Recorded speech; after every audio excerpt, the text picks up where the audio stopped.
Hello আমার প্রিয় স্নেহের ছাত্রছাত্রীরা, কেমন আছো তোমরা? আশা করছি ভালো আছো, সুস্থ আছো। আজকে আমরা করব ক্লাস 6-এর রায় ও মার্টিন প্রশ্ন বিচিত্রা বইয়ের 5 নং স্কুল সেট গোড়াবাজার আইসি ইনস্টিটিউশন। তোমরা পেয়ে যাবে পেজ নং 119 পেজে পেয়ে যাবে। প্রত্যেকটা প্রশ্ন আমি ধরে ধরে বুঝিয়ে দেবো। আশা করছি এই ভিডিওটা দেখার পর এখানে একটা প্রশ্ন তোমার কাছে কঠিন মনে হবে না। তো চলো আর কথা বলাচ্ছি না, শুরু করছি। 5 নং স্কুল। একে রোমান সংখ্যা একে আছে, ফার্স্ট ব্র্যাকেটে রাখা আছে 40/5/4 গুণন, আবার ফার্স্ট ব্র্যাকেটে রাখা আছে 5-3 ইকুয়াল টু কত? তো দেখো এখানে আমি প্রশ্নটা তুলে নিয়েছি। এই প্রশ্নটা আমরা কি করব বলো তো? সবার প্রথমে আমরা ফার্স্ট ব্র্যাকেটের কাজটা করব। তো এখানে দেখো 40কে কি দিয়ে ভাগ করতে বলেছে? 5 দিয়ে। 5 দিয়ে যদি আমরা 40কে ভাগ করি, 5 8 হবে 40, তার মানে এখানে কত আসবে? 8 হবে। ঠিক আছে, এখানে কি আছে? ভাগ চিহ্ন আছে, আবার এখানে 4 আছে গুণন। আমরা ফার্স্ট ব্র্যাকেটের কাজ করব, তাহলে 5-এর থেকে যদি 3 চলে যায় তাহলে কত হবে? 2 হবে। ঠিক আছে, এবার দেখো এখানে আছে ভাগ চিহ্ন আছে আর গুণ চিহ্ন আছে। আমরা কোনটার কাজ আগে করব? তো তোমরা সকলেই জানো যে সরল করির একটা নিয়ম আছে, BODMAS, এই নিয়ম অনুযায়ী আমাদের করতে হয়। তাহলে এখানে ভাগ আর গুণের মধ্যে আমাদের কার কাজটা আগে করতে হয়? ভাগের কাজটা, তারপরে আমাদের করতে হয় গুণের কাজটা, তাই তো? তাই আমরা এখানে ভাগের কাজটা আগে করব। তাহলে 4 দিয়ে আমরা কি করব? 4 দিয়ে আমরা 8কে ভাগ করব, তাহলে 4 দুগুণে কত আসবে? 8 আসবে। ঠিক আছে, তাহলে ভাগফলটা কত? 2। আমরা এখানে 2টা লিখে নেব। এবার গুণন কি আছে?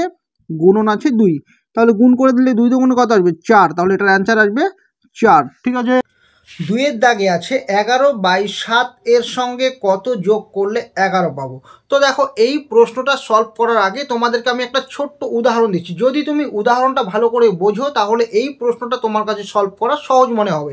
তো দেখো তোমাকে যদি বলি যে 5-এর সঙ্গে কত যোগ করলে, এখানে আমি বক্স করে দিচ্ছি, 5-এর সঙ্গে কত যোগ করলে 13 হবে, তাহলে তুমি সেটা কিভাবে বের করবে? তুমি সেটা বের করবে যদি 13 থেকে তুমি যদি 5কে বিয়োগ করে দাও, তাহলে কত আসবে বলো তো? 13 থেকে 5কে বিয়োগ করে দিলে আসবে 8। তাহলে তুমি বলবে যে 5-এর সঙ্গে 8 যোগ করলে 13 আসবে, তাই তো? এবার এই প্রশ্নটা ঠিক একই রকম। প্রথমে আমি রাফে বোঝাচ্ছি, তারপর ফ্রেশ করে করব। এখানে বলেছে যে 11/7 এর সঙ্গে কত যোগ করলে, এখানে আমি বক্স রাখছি, কত যোগ করলে বলেছে 11 পাবো। তাহলে সেটা আমরা কিভাবে বের করব? ঠিক এই অঙ্কটার মতোই। আমরা 11 থেকে যদি আমরা এখানে 11/7কে মাইনাস করে দিই, তাহলে আমরা এখানে ওই সংখ্যাটা আমরা পেয়ে যাব। ঠিক আছে, তো তোমরা বুঝলে। তাহলে আমাদের 11 থেকে মাইনাস করতে হবে 11/7কে। তো আমি লিখে নিচ্ছি যে এখানে আমরা 11 থেকে বিয়োগ করে দেব 11/7। আর কেন বিয়োগ করলাম সেটা তোমাদেরকে বুঝিয়ে দিলাম। তো দেখো এবার আমরা লসাগু করবো। এটা নিচে নাই মানে কি বলতো? 1 আছে। ঠিক আছে, লসাগু হবে এই দুটোর গুণফল, তাহলে 7 অক্ষে 7 হবে লসাগু। ঠিক আছে, তাহলে 1 দিয়ে যদি আমরা 7কে ভাগ করি তাহলে কত আসবে? 7 আসবে। সেই 7 দিয়ে আমরা 11কে গুণ করবো, 7 11 হবে 77। ঠিক আছে, এটা মুছে দিচ্ছি, এটা বোঝার জন্য লিখেছি। এবার কি আছে? মাইনাস আছে। আবার 7 দিয়ে 7কে ভাগ করলে আসবে 1। 1 দিয়ে যদি 11কে গুণ করি, 11কে 11। তো আমরা বিয়োগ করে দেবো, কত আসবে বলো তো?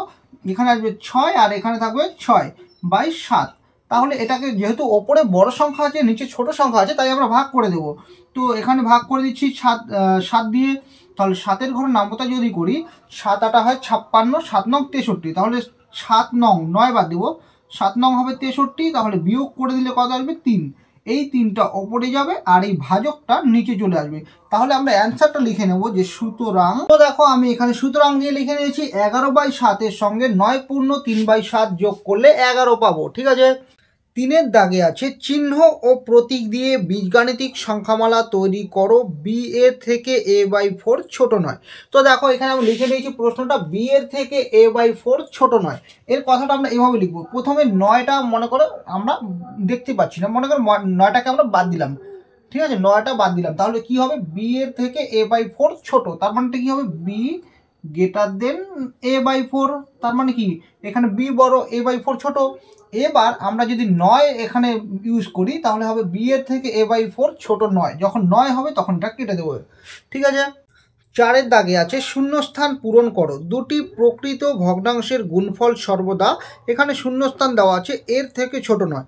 তো দেখো আমি তোমাদেরকে এখানে ডাইরেক্টলি অ্যান্সারটা বলবো না, তাহলে হয়তো তোমরা মুখস্থ করবে, কিন্তু যদি একটা উদাহরণ দিয়ে তোমাদেরকে এটা বুঝিয়ে দেয় তাহলে সেটা তোমাদের অনেক দিন পর্যন্ত মনে থাকবে, সেটা সহজে ভুলবে না। ঠিক আছে, তো দেখো আমি একটা উদাহরণ দিচ্ছি।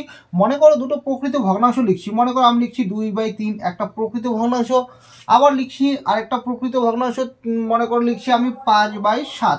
তাহলে এই যে দুটো প্রকৃত ভগ্নাংশ কোনটা, যার হরটা থাকবে বড় আর লবটা ছোট থাকবে, মানে লব ছোট থাকবে হর বড় থাকবে, লব ছোট থাকবে হর বড় থাকবে। ঠিক আছে, তাহলে এই দুটো প্রকৃত ভগ্নাংশের গুণফলটা কী হবে বলো তো, মাঝখানে যদি গুণ করে দেই তাহলে আমাদের ওপরে ওপরে গুণ হবে, নিচে নিচে গুণ হবে, ওপরে হবে 10 আর নিচে হবে 3 7 21।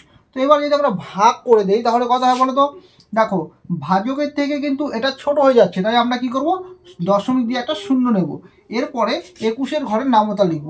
21-এর ঘরের নামতা লিখে মানে কত বাদ দিলে এখানে 100 থেকে ছোট হবে বা মিলে যাবে। তো আমরা দেখো এখানে যদি 5 বাদ দিই, 5 অক্ষে 5, 5 দুগুণে 10, তাহলে 105 বেশি হয়ে যাচ্ছে। এবার যদি আমরা 4 বার দিই তাহলে 4 অক্ষে 4, 4 দুগুণে 8, অর্থাৎ আমরা এখানে 4 বার দিলে আসবে 84, বিয়োগ করে দিলে কত আসবে, বিয়োগ করে দিলে আসবে 6, হাতে থাকবে 1, তাহলে আসবে 16। ঠিক আছে, তো যাই হোক এখানে যেটাই আসুক না কেন দেখো 0.4 মানে এটা কি একের থেকে ছোট হচ্ছে। তাহলে তুমি যে কোনো দুটো প্রকৃত ভগ্নাংশ নাও, ওই প্রকৃত ভগ্নাংশ দুটোর গুণফল করো, দেখো সেটা সব সময় একের থেকে ছোট আসবে, মানে 0 দিয়ে শুরু হবে, শূন্য কি একের থেকে ছোট। ঠিক আছে, তাহলে তোমরা এখানে যে বক্সটা করা আছে সেখানে লিখবে দুটি প্রকৃত ভগ্নাংশের গুণফল একের থেকে ছোট হয়। ঠিক আছে, 5-এর দাগে আছে সঠিক উত্তরটি নির্বাচন করে লেখো, 1 বছরে 3/4 অংশ সমান সমান কত। এখানে অপশনগুলো ভালো করে লক্ষ্য করে দেখো, অপশনগুলো আছে দিন, দিন, মাস, মাস। তাহলে দেখো আমাদের এখানে 1 বছরের বলেছি 3/4 অংশ। ঠিক আছে, তো আমরা এখানে প্রশ্নটা তুলে নিয়েছি 1 বছরের 3/4 অংশ। তো 1 বছর মানে কত মাস বলো তো, 1 বছর মানে হলো 12 মাস। তাহলে আমরা এখানে লিখে নেব যে 1 বছরের মানে 12 মাস হয়, তাই তো। তাহলে 12 বছরের লাস্ট মানে কি এর মানে গুণ হয়ে যাবে, তাহলে 12 মাসের কত হবে 3/4। এবার আমরা অংশ লিখবো না, এবার আমরা মাস লিখবো, কেন, কারণ আমরা 1 বছর মানে 12 মাসে করে নিয়েছি। ঠিক আছে, তো এবার 4 দিয়ে কেটে দিচ্ছি, 3 4 কত আসবে 12, তাহলে 3 আর 3 গুণ করে দেবো মানে 9 মাস। তাহলে এখানে 1 বছরের 3/4 অংশ মানে কয় মাস, 9 মাস। তো তোমরা এখানে ভালো করে লক্ষ্য করো, এখানে দেখো ডি নং যে অপশনটা আছে সেটা কিন্তু 9 মাস দেওয়া আছে, অর্থাৎ এটা সঠিক হবে। ঠিক আছে, 2-এর রোমান সংখ্যা 1-এ বলেছি একটি আয়তক্ষেত্রের দৈর্ঘ্য 2 মিটার, প্রস্থ 50 সেন্টিমিটার হলে পরিসীমা কত। তো দেখো আমি এখানে একটা আয়তক্ষেত্র এঁকে নিয়েছি, এই আয়তক্ষেত্রটার দৈর্ঘ্যটা বলা আছে 2 মিটার আর প্রস্থটা আছে 50 সেন্টিমিটার। তো তোমরা দেখো, তোমরা সকলেই জানো যে যদি দুটাকে আমরা একই এককে না আনি, মানে একটা মিটারে দেওয়া আছে আর একটা সেন্টিমিটারে দেওয়া আছে, যদি আমরা এভাবে অঙ্ক করি তাহলে কিন্তু হবে না, দুটো একই রাশিতে আনতে হবে, মানে দুটোই হয় সেন্টিমিটারে থাকবে নয় দুটোই মিটারে থাকবে। ঠিক আছে, তো আমরা সেন্টিমিটারটাই আনবো। তো দেখো এখানে 2 মিটার বলেছিল এটা, তাই তো, এটা বলেছিল 2 মিটার দৈর্ঘ্য আর প্রস্থ বলেছিল কত 50 সেন্টিমিটার। তো আমরা কি করবো বলো তো, আমরা সবসময় সেন্টিমিটারে আনবো, মানে কম যেটা থাকবে সেটাই দিয়ে আনবো, তাহলে অঙ্কটা করতে সুবিধা হয়। ঠিক আছে, তার মানে মিটারের থেকে সেন্টিমিটারটা কি বলো তো কম হয় এই সেন্টিমিটার, তাই আমরা কমেই আনবো। মনে করো তোমাকে একটা উদাহরণ দিই, যদি একটা থাকে কেজিতে থাকে আর একটা যদি গ্রামে থাকে, তাহলে তোমার কোনটা আনতে সুবিধা হবে বলো তো, গ্রামে আনতে সুবিধা হবে, মানে সবসময় কমটা আনতে সুবিধা হয়, তাই আমরা এখানে সেন্টিমিটারেই নিয়ে আসবো। ঠিক আছে, তাহলে 2 মিটার মানে কত সেন্টিমিটার, আমরা জানি যে 1 মিটার মানে জানি আমরা 100 সেন্টিমিটার, তাহলে 2 মিটার মানে কত সেন্টিমিটার, 2 মিটার মানে তাহলে হবে 200 সেন্টিমিটার। ঠিক আছে, তাহলে আমরা এই 2 মিটারের জায়গায় এখন আমরা এটাকে সেন্টিমিটার লিখবো, তাহলে এটা মুছে দিচ্ছি, তাহলে 2 মিটার মানে কত সেন্টিমিটার, 200 সেন্টিমিটার। ঠিক আছে, তো আমাদের বলেছে যে এই যে আয়তক্ষেত্রটা আছে এই আয়তক্ষেত্রের পরিসীমা কত, তাহলে আমরা প্রথমে লিখে নেব যে আয়তক্ষেত্রের দৈর্ঘ্য সমান সমান এখানে দেওয়া আছে 2 মিটার। তো এটাকে আমরা কিসে নেব, সেন্টিমিটারে নেব, তাহলে 2 গুণন 100 সেন্টিমিটার, মানে 1 মিটারে হয় 100 সেন্টিমিটার, তাহলে 2 মিটারে হবে 200 সেন্টিমিটার, তাহলে গুণ করে দিচ্ছি 200 সেন্টিমিটার। এবার আমরা লিখব যে আয়তক্ষেত্রের প্রস্থ সমান সমান, দেখো এখানে প্রস্থটা দেওয়া আছে কত 50 সেমি, 50 সেমি। তাহলে লিখবো যে সুতরাং আয়তক্ষেত্রের পরিসীমা আমরা পরিসীমা সূত্রটা কি জানি বলো তো? আমরা আয়তক্ষেত্রের পরিসীমা সূত্রটা জানি 2 ইন্টু দৈর্ঘ্য যোগ প্রস্থ। তাহলে লিখবো 2 ইন্টু দৈর্ঘ্য যোগ প্রস্থ। ঠিক আছে, তাহলে দৈর্ঘ্যটা কত বলো তো? এখানে 2 ইন্টু দৈর্ঘ্য এখানে আছে 200 আর প্রস্থ আছে 50, তাহলে 200 যোগ 50 এত সেন্টিমিটার। তাহলে যোগ করে দিলে কত আসবে বলো তো? 2 গুণন এখানে যোগ করে দিলে 250 আসবে, 250 সেন্টিমিটার। এবার আমরা যদি গুণ করে দিই তাহলে কত আসবে বলো তো? 500 সেন্টিমিটার। তাহলে 500 সেন্টিমিটার মানে কত মিটার বলো তো? 500 সেন্টিমিটার মানে হলো 5 মিটার। ঠিক আছে, তো লিখবো আমরা সমান সমান 5 মিটার। তো তোমরা যদি এভাবে না বোঝো, তোমরা তো এই নিয়মটা জানোই, তো আমি লিখে দিচ্ছি মিলি, সেমি, ডেসি, মিটার, ডেকা, হেক্টো, কিলো। তোমরা সকলে এটাই জানো যে ওপরের থেকে যদি নিচের দিকে আসি তাহলে আমাদের 10 দিয়ে গুণ করতে হয়, আর নিচ থেকে ওপরে গেলে 10 দিয়ে ভাগ করতে হয়। কথাটার মানেটা বোঝাচ্ছি। দেখো এখানে কি আছে? এখানে আছে সেন্টিমিটার। তো দেখো এখানে সেন্টিমিটার কোনটা? এটা। সেন্টিমিটার থেকে যখন আমরা মিটারে যাব তাহলে কয় ঘর যাব? এখান থেকে এখানে 1 ঘর যাব, এখান থেকে এক ঘর যাব, মানে 2 ঘর যাব। তাই আমরা যেহেতু আমরা নিচ থেকে উপরে উঠলে দেখো 10 দিয়ে ভাগ করতে হয়, তাহলে এখান থেকে এখানে গেলে একটা 10 হবে, এখান থেকে এখানে গেলে একটা 10 হবে। তাহলে কয়টা 10 আসবে? 2টা 10। 2টা 10-এর গুণফল কত? 100। তাহলে 100 দিয়ে আমাদের কি করতে হবে? এখানে ভাগ চিহ্ন আছে, মানে নিচের থেকে উপরে উঠলে আমাদের ভাগ করতে হবে। তাই 500কে আমরা কি করেছি? 500কে আমরা 100 দিয়ে ভাগ করে দিয়েছি। তাহলে কেটে দিলে কত আসবে? 5, অর্থাৎ 5 মিটার চলে এলো। ঠিক আছে, আবার আমি তোমাদের এটা বোঝাচ্ছি। 2 মিটার থেকে 200 সেন্টিমিটার কীভাবে আসলো? দেখো 2 মিটার আছে, তো দেখো মিটার থেকে আমরা কিসে আনবো? সেন্টিমিটার। তাহলে মিটার থেকে সেন্টিমিটার আসতে গেলে একটা ঘর আসতে হবে, দুটো ঘর আসতে হবে। তাহলে একটা ঘর আসলে একটা 10, আরেকটা ঘর আসলে আরেকটা 10। তাহলে কটা 10? দুটো 10। দুটো 10 যদি গুণ করি তাহলে কত আসবে? 100। এবার ওপর থেকে নিচে আসলে আমাদের কী করতে হয়? গুণ করতে হয়। তাহলে 2কে যদি আমরা 100 দিয়ে গুণ করি তাহলে সমান সমান কী আসবে? 200 সেমি বা সেন্টিমিটার। সেই জন্য এখানে 200 সেন্টিমিটার এসেছে। ঠিক আছে, তাহলে তোমরা বুঝলে এটা। 2-এর দাগে আছে প্রদত্ত সংখ্যাগুলিকে সব থেকে কাছে 10,000-এর গুণিতকে পূর্ণ সংখ্যায় নিয়ে গিয়ে হিসেব করো। 86,432 যোগ 52,850। তো দেখো আমি এখানে প্রশ্নটা তুলে নিয়েছি 86,432 যোগ 52,850। তো এই দুটোকে যদি আমরা এইভাবে ডাইরেক্টলি গুণ করে দিই স্বাভাবিক নিয়মে, তাহলে কিন্তু অঙ্কটা হবে না। আমাদের কি করতে হবে? প্রথমে এই সংখ্যাটাকে সব থেকে কাছে 10,000-এর গুণিতকে পূর্ণ সংখ্যা নিয়ে যেতে হবে। একই রকমভাবে দ্বিতীয়টাকেও একই রকমভাবে করতে হবে। তারপর যেটা আসবে সেটার আমাদের যোগফলটা করতে হবে। তো দেখো আমরা এই যে 86,000, আমি প্রথমে এখানে রাফে বোঝাচ্ছি, তারপর মুছে দেবো। ঠিক আছে, এখানে কি আছে? 86,432 আছে। এটাকে 10,000-এর গুণিতকে পূর্ণ সংখ্যা কিভাবে আমরা নিয়ে যাবো সব থেকে কাছে? তো দেখো একদম সোজা, যার গুণিতকে নিয়ে যেতে বলবে সেটার কি করবে? অর্ধেক করে দেবে। তাহলে কি আছে সংখ্যাটা? 10,000 আছে। ভালো করে শুনবে, দেখো 10,000-এর অর্ধেক কত বলো তো? 5,000। এটাই নিয়ম। ঠিক আছে, যার গুণিতকে নিয়ে যেতে বলবে সেটার অর্ধেক করবে। তাহলে কত আসলো? 5,000।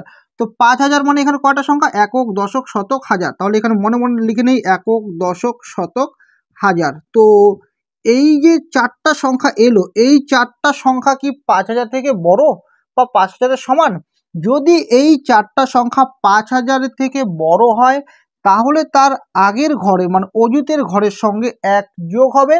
আর যদি 5,000 থেকে ছোট হয় তাহলে অযুতের ঘরের সঙ্গে কোনো কিছু যোগ হবে না, যা আছে তাই থাকবে। ঠিক আছে, তো আমরা দেখতে পাচ্ছি 6,432 5,000-এর থেকে বড়, তাহলে তার আগের ঘরের সাথে আমাদের কি হবে? 1 যোগ হবে। তো এটার সাথে যদি 1 যোগ হয় তাহলে 9 হয়ে যাবে। আর একক, দশক, শতক, হাজার এই সবগুলো শূন্য হয়ে যাবে। মানে যেহেতু এখানে 4টা সংখ্যা আছে তাই এই 4টা সংখ্যা আমাদের শূন্য ধরতে হবে। ঠিক আছে, তাহলে কত আসলো? 90,000। তাহলে এখানে লিখে নেব যে 90,000।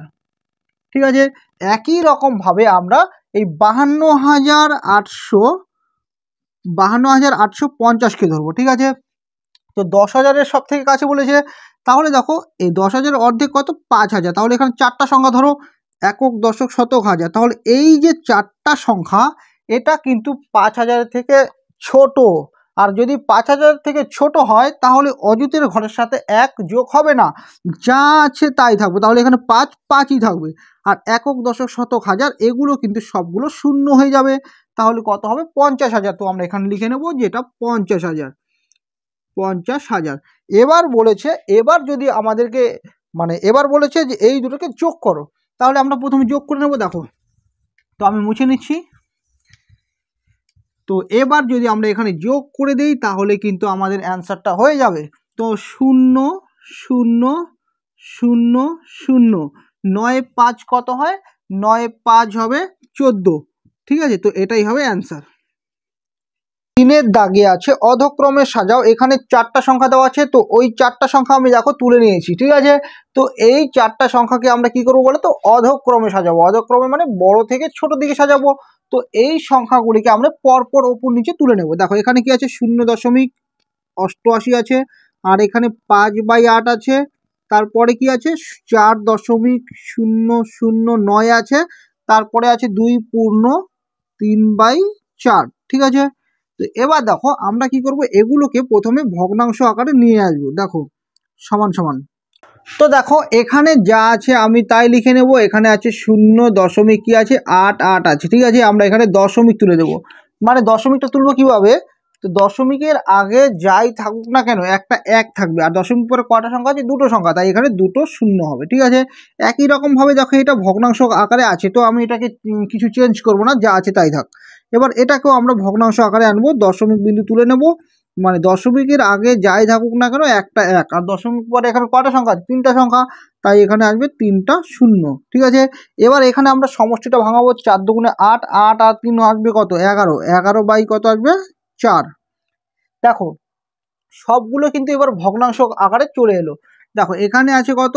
88/100 আছে, আর এখানে আছে 5/8, এখানে আছে 4000, 9/1000, আর এখানে আছে 11/4। তো আমরা কি করব? সবগুলোর হরগুলোর কি করব? লসাগু করব। তাহলে এটার হর কত বলো তো? এটার হর আসলো 100, আর এটার হর কত? 8, আর এটার হর কত? এটার হর আসলো 1000, 1000, আর এটার হর কত? 4। তো আমরা এখানে প্রথমে লসাগু নেব। তাহলে কত দিয়ে ভাগ করবো বলো তো? প্রথমে আমরা 2 দিয়ে ভাগ করবো, ছোট সংখ্যা দিয়ে ভাগ করবো। 2 দিয়ে ভাগ করলে আসবে 50, 2 দিয়ে ভাগ করলে আসবে 4 দুগুণে 8, 2 দিয়ে ভাগ করলে কত আসবে? 2 দিয়ে ভাগ করলে আসবে 5 দুগুণে 10, 500 আসবে। ঠিক আছে, 2 দুগুণে 4। এটাকে আমরা আবার কত দিয়ে ভাগ করবো? 2 দিয়ে ভাগ করবো। তাহলে 2 দিয়ে ভাগ করলে এখানে আসবে 25, আর 2 দিয়ে 2 দুগুণে আসবে 4, 2 দিয়ে একটা ভাগ করলে আসবে 2 দুগুণে 4, 5 দুগুণে 10, 0, আর এখানে আসবে 2। এবার এটাকে আমরা কত দিয়ে ভাগ করবো বলতো? এটাকে আবার 2 দিয়ে ভাগ করবো। 2 দিয়ে 25কে ভাগ যাবে না, তাই 25 25ই থাকবে। আর 2 দিয়ে 2কে ভাগ করলে আসবে 1, 2 দিয়ে 250কে ভাগ করলে আসবে 2 অক্ষে 2, 2 অক্ষে 2, 2 দুগুণে 4, আর 5 দুগুণে 10, 125, আর এখানে ভাগ করলে আসবে 1। এরপর কিন্তু আর 2 দিয়ে যাবে না, এরপর কত দিয়ে গুণ করবো? কত দিয়ে ভাগ করবো? 5 দিয়ে। তাহলে 5 দিয়ে যদি ভাগ করি, 5 5 25, আর 1কে ভাগ যাবে না, 1 একই থাকবে।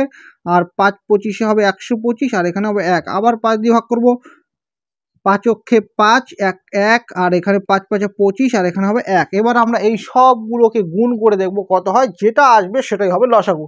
তো দেখো 2 দুগুণে 4, 4 দুগুণে 8, 8কে 5 দিয়ে গুণ করলে 5 আর 40, 40 আর 5 গুণ করলে কত আসবে? 4 5 200, 200কে আমরা 5 দিয়ে গুণ করবো। 200কে যদি 5 দিয়ে গুণ করি আসবে 1000, তাই তো? তাহলে 1000 আসবে লসাগু।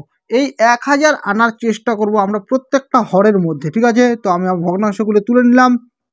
তো দেখো এটাকে আমরা 1000 আকারে আনবো। তাহলে 1000 আকারে আনতে গেলে এখানে কত দিয়ে গুণ করতে হবে? 10 দিয়ে গুণ করতে হবে। ঠিক আছে, তাহলে এই 10 দিয়ে আমরা এখানেও গুণ করব, এখানেও গুণ করব। একই রকমভাবে দেখো 8 আছে, আর তাহলে কত দিয়ে গুণ করলে এখানে কত দিয়ে গুণ করলে এখানে 1000 আসবে? তো এটা যদি তোমরা বের করতে না পারো, তাহলে 8 দিয়ে তোমরা 1000কে ভাগ করে দেখবে, যত আসবে সেটাই হবে এখানে।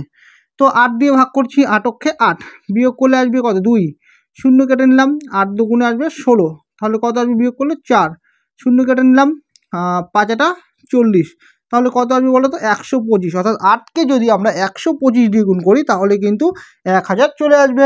এবার 125 দিয়ে আমরা এখানেও গুণ করে নেব। আবার এখানে দেখো 1000 আকারে আছে, তার মানে এখানে আমাদের কিচ্ছু করতে হবে না। এবার নিচে 4 আছে, তাহলে 4কে কত দিয়ে গুণ করলে 1000 আসবে? একই রকমভাবে আমরা বের করে নেব। 4কে কত দিয়ে গুণ করলে 1000 আসবে। তো 4 দিয়ে ভাগ করছি, 4 দুগুণে 8, বিয়োগ করলে কত আসবে 2, শূন্য কেটে নিলাম, 4 5 20। আর এখানে যে শূন্যটা আছে এটা এখানে চলে যাবে, মানে 250। তাহলে এখানে 250 দিয়ে গুণ করতে হবে, এখানেও আমাদের 250 দিয়ে গুণ করতে হবে। ঠিক আছে, তো সমান সমান, তো আমি এটা মুছে দিচ্ছি। দেখো সমান সমান, এখানে আমরা ওপরে ওপরে গুণ করব, নিচে নিচে গুণ করে দেবো। তাহলে ওপরে ওপরে গুণ করলে কত হবে, দেখো এই শূন্যটার কিন্তু দাম নেই, শুধু 88 আর 10 আছে, তার মানে গুণ করে দিলে 880, আর নিচে হয়ে যাবে 1000। একই রকমভাবে আমরা নিচে সবগুলো গুণ করলে 1000 আসবে। ঠিক আছে, যেহেতু আমরা 1000 আকারে এনেছি, 1000 আসবে, আবার এখানেও কিন্তু 1000 আসবে। ঠিক আছে, তো ওপরে ওপরে গুণ করবো, দেখো কত হয়, 125কে 5 দিয়ে গুণ করবো, 5 5 25, 25-এ 5 হাতে থাকবে 2, 5 দুগুণ 10 আর 2 12, 12 2 হাতে থাকবে 1, 5 অক্ষে 5 আর 1 6, 625 আসবে। আর এখানে তো যা আছে তাই হবে, কারণ এখানে গুণ করার সংখ্যা নেই। আবার নিচে দেখো, এখানে যখন এটা দিয়ে গুণ করব, 250কে আমরা কত দিয়ে গুণ করবো, 11 দিয়ে গুণ করব। তাহলে 0 5 2, 0 5 2, তাহলে কত আসবে 0 5 7 2, তাহলে 2700 কত আসবে, 2750। তো আমাদের কি বলেছিল, আমাদের বলেছিল মানের অধক্রমে সাজাও, মানে বড় থেকে ছোটোর দিকে সাজাও। তো আমি নিচে লিখছি না, এর পরের লাইনটা মানে তোমরা নিচে লিখবে, আমার যেহেতু জায়গা নেই তো আমি এখানে লিখছি, এ পাশে লিখছি।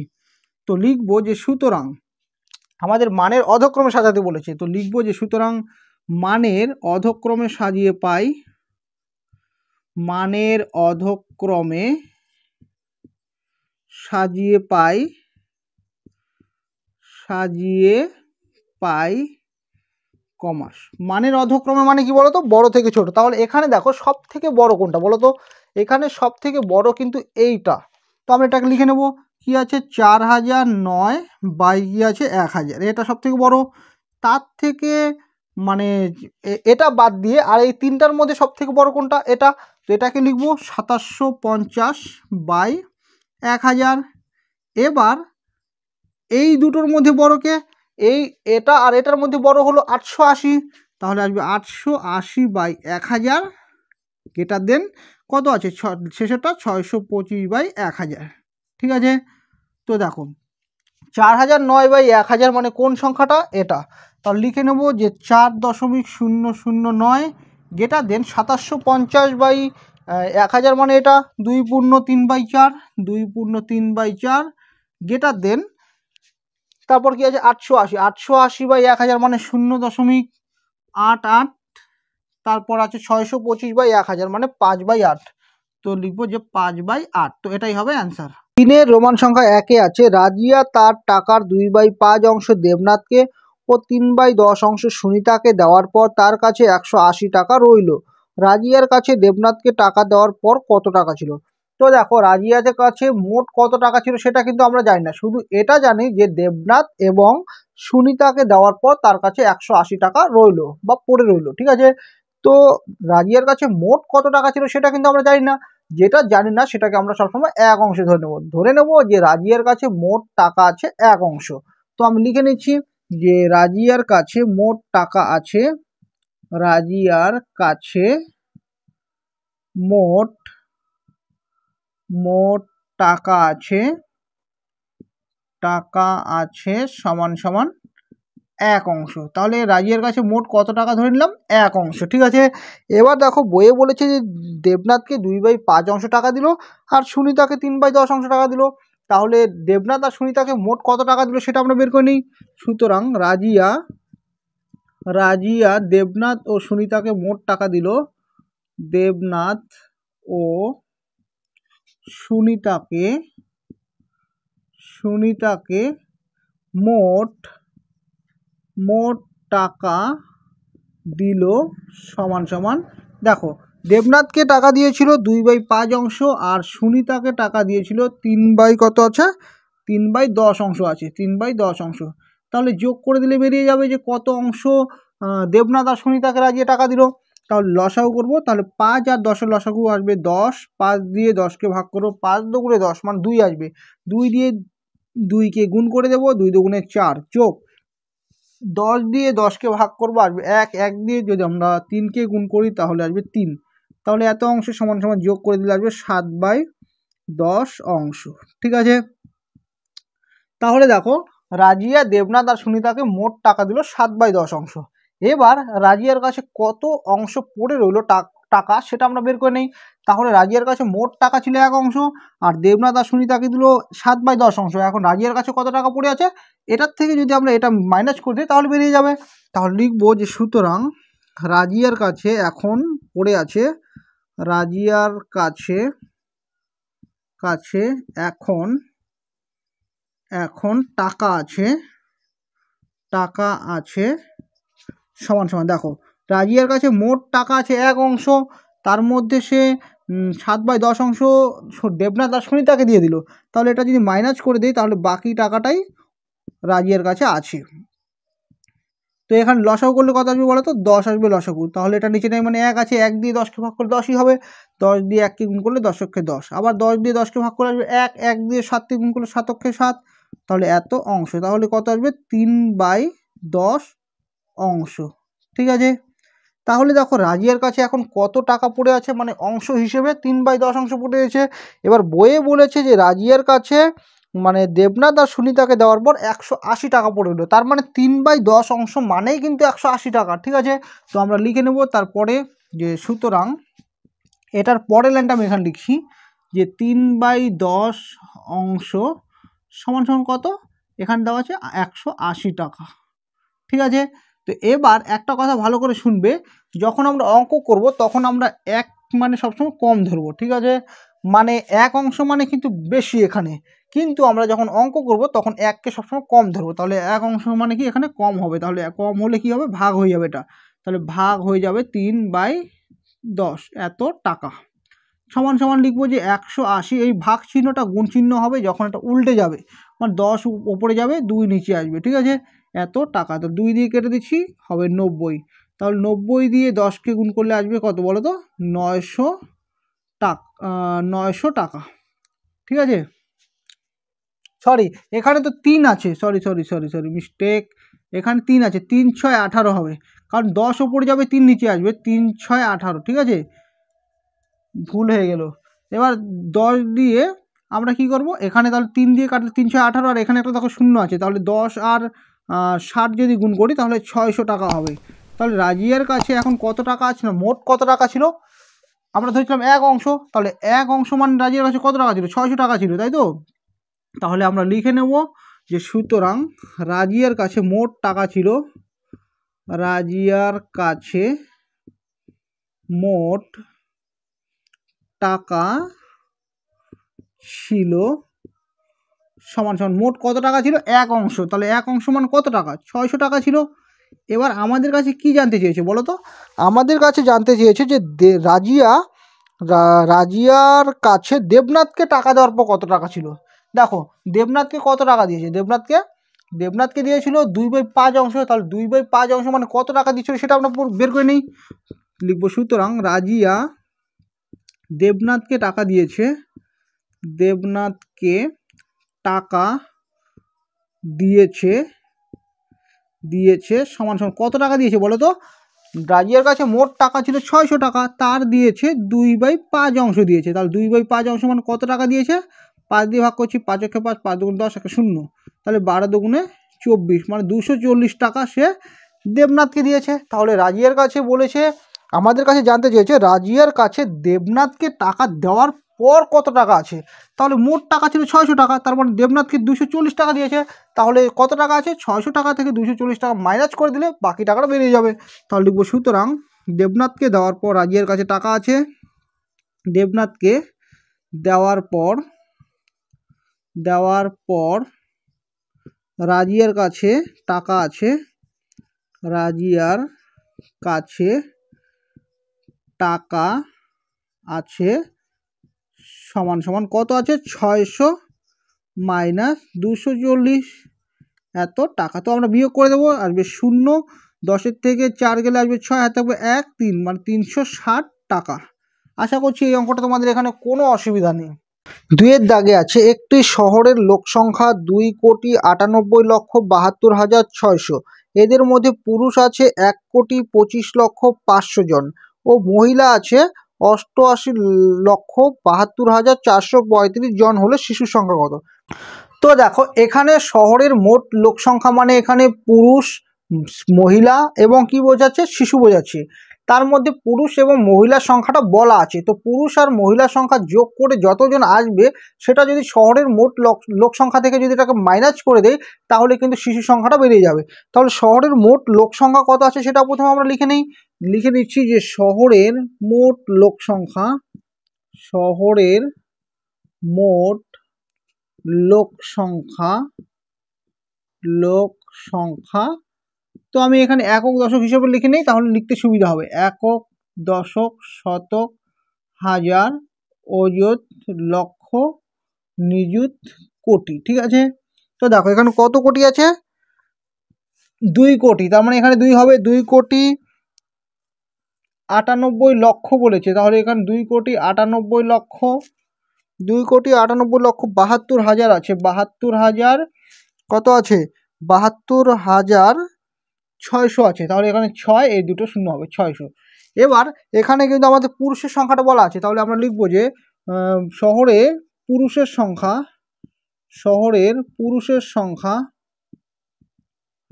আচ্ছা আমি একবার লিখে দিই যে শহরে মোট পুরুষ এবং মহিলা আছে, হ্যাঁ, তাহলে মানে ছোট হয়ে যাবে। তাহলে লিখবো যে শহরে পুরুষ ও মহিলা আছে, পুরুষ ও মহিলা আছে সমান সমান। তো এখানে যে পুরুষের সংখ্যা আছে আর মহিলার সংখ্যা আছে এই দুটোকে যোগ করে দেব, তাহলে শহরে মোট পুরুষ ও মহিলা আছে, শহরে মোট লিখে দিচ্ছি এখানে, শহরে মোট পুরুষ ও মহিলা আছে।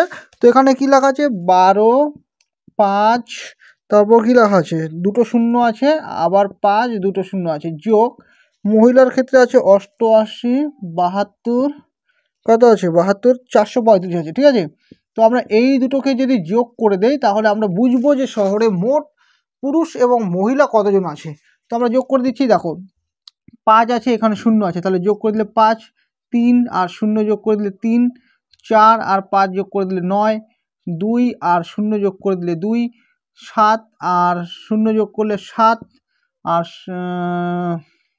8 আর 5 যোগ করলে আসবে কত, 8, 5, 13, 13, 3 হাতে থাকবে 1, 8 আর 2 যোগ করলে আসবে 10, হাতের 1 11, 11 1 হাতে থাকবে 1, তাহলে 1 আর 1 যোগ করলে 2, তাহলে এত জন আছে।